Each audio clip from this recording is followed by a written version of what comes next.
Kidney স্টোনের ব্যথা কতটা অসহ্য হতে পারে তা যারা ভুগছেন তারাই জানেন। কিডনি স্টোনের ব্যথা সবসময় বা অনেক সময় এতটাই তীব্র হয় যে রোগী স্বাভাবিকভাবে বসতেও পারে না, চলাফেরা করতেও পারে না।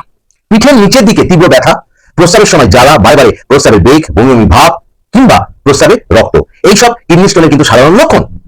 কিডনি স্টোনের জন্য হোমিওপ্যাথিতে রোগীর লক্ষণ, স্টোনের আকার, ব্যথার ধরন, স্টোনের অবস্থান এবং শরীর গঠন অনুযায়ী ওষুধ নির্বাচন করা হয়। এবার জেনে নিন যে অনেক ওষুধের মধ্যে কিডনি স্টোনের জন্য ব্যবহৃত 5টি পরিচিত ওষুধ সম্পর্কে। 1 নম্বর হচ্ছে বারবারিস ভালগারিস। এক্ষেত্রে কি থাকে না, কিডনি থেকে মূত্রথলির দিকে ব্যথা ছড়িয়ে পড়ে এবং প্রস্রাবের সমস্যায় এটি কি বিবেচনা করা হয় এই ওষুধটিকে। নেক্সট হচ্ছে কি লাইকোপোডিয়াম।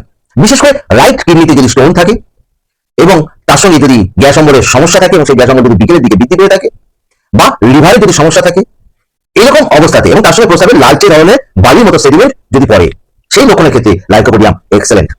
নেক্সট হচ্ছে কি ক্যান্থারিস।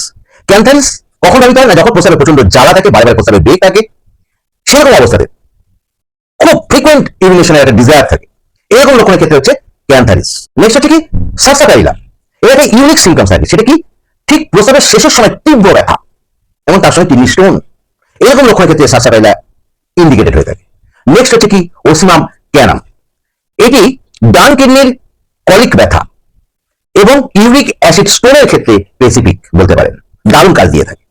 তো এই গেল 5টি ওষুধ। তবে এছাড়া কিন্তু আরো অনেক ওষুধ আছে লক্ষণ ভিত্তিক, সেটাও মাথায় রাখতে হবে।